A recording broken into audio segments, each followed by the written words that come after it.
ಯಪ್ಪ! ರೀಲ್ಸ್ ಮಾಡೋದು ತುಂಬಾನೇ ಈಸಿ ಅಂತ ಅನ್ಕೊಂಡಿದ್ದೆ. ಆದ್ರೆ ಎಷ್ಟೊಂದ್ ಇದೇ ಸಲ ಟೇಕ್ ತಗೋಬೇಕು. ಒಂದ್ ಸ್ವಲ್ಪ ಸರಿಯಾಗಿಲ್ಲ ಅಂದ್ರೂ ಮತ್ತೆ ಮತ್ತೆ ವಿಡಿಯೋ ಮಾಡ್ಬೇಕು. ಇತ್ತೀಚೆಗೆ ತಾನೇ ನನಗೆ ಅರ್ಥ ಆಗ್ತಿದೆ ರೀಲ್ಸ್ ಮಾಡೋದು ತುಂಬಾನೇ ಕಷ್ಟ ಅಂತ. Happy Sunday guys! ನಾನಿವತ್ತು ನನ್ನ ಒಂದು ಮಿನಿ ವ್ಲಾಗ್‌ನ ಮಾಡ್ತಾ ಇದ್ದೀನಿ. ನಾನು ಬೆಳಗ್ಗೆ ಬೆಳಗ್ಗೆ ಎದ್ದು ರೀಲ್ಸ್ ಮಾಡಿ ಅದಾದ ನಂತರ ನಾನು ಸ್ವಲ್ಪ ಹೇರ್ ಆಯಿಲ್ ಅಪ್ಲೈ ಮಾಡ್ಕೊತಾ ಇದ್ದೀನಿ. ಇಲ್ಲಿ ನನ್ನ ಫ್ರೆಂಡು ಪ್ರಜ್ಞಾ ಬಂದ್ಬಿಟ್ಟು ನನಗೆ ಹೇರ್ ಆಯಿಲ್ ಅಪ್ಲೈ ಮಾಡ್ತಿದ್ದಾಳೆ. ಇದಕ್ಕೂ ಮುಂಚೆ ನಾನು ಅವಳಿಗೆ ಹೇರ್ ಆಯಿಲ್ ಅಪ್ಲೈ ಮಾಡಿದ್ದೆ. ಚೆನ್ನಾಗಿ ಮಸಾಜ್ ಮಾಡಿದ್ಲು ಅಂದ್ರೆ ಗೈಸ್ ಸೀರಿಯಸ್ಲಿ ಇವಳಿಗೊಂದು ಮಸಾಜ್ ಪಾರ್ಲರ್ ಇಟ್ಕೊಡ್ಬೋದಾ ಅಂತ ಏನಂತೀರಾ? ನೋಡಿ ಎಷ್ಟು ಸಾಕದಾಗಿ ಮಸಾಜ್ ಮಾಡ್ತಿದ್ದಾಳೆ. ತಲೆಗೆ ಮಸಾಜ್ ಮಾಡೋದಲ್ದೆ ಮುಖಕ್ಕೂ ಮಸಾಜ್ ಮಾಡಿದ್ಲು.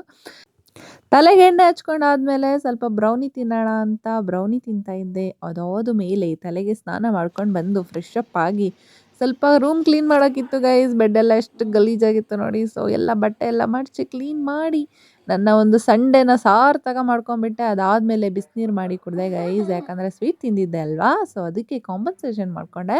ಅದಾದಮೇಲೆ ತಲೆ ಕೂದಲು ಒಣಗ್ತು, ಒಂದು ಸ್ವಲ್ಪ ಕಟ್ ಮಾಡೋಣ ಅಂತ ಮಾಡಿಕೊಂಡೆ. ಯಾಕಂದರೆ ತುಂಬಾ ಹೇರ್ ಫಾಲ್ ಆಗ್ತಿತ್ತು ಗೈಸ್. ನೋಡಿ ಈ ಥರ ಹೋಗ್ತಾ ಇದ್ರೆ ಹೇರು ನನಗೆ ಡೌಟ್ ಆಗುತ್ತೆ ಏನಾದರೂ ಕಾಯಿಲೆ ಐತಾ ಅಂತ. ಸೊ ಫೈನಲಿ ರಾತ್ರಿ ಸ್ವಲ್ಪ ಮಲ್ಗಕ್ಕೆ ಮುಂಚೆ ಚೆನ್ನಾಗಿ ವಾಕ್ ಹೋಗಿ ಬಂದುಬಿಟ್ಟು ನಮ್ಮ ಡೇನ ಎಂಡ್ ಮಾಡಿದ್ವಿ. ಜಾಸ್ತಿ ಏನೂ ತೋರ್ಸೋಕ್ಕಾಗಿಲ್ಲ ಯಾಕಂದರೆ Sunday is my day. So finally ನಾನು ಮಲಗ್ತಾ ಇದ್ದೀನಿ ಅಟ್ 10:30. ಬಾಯ್ ಬಾಯ್.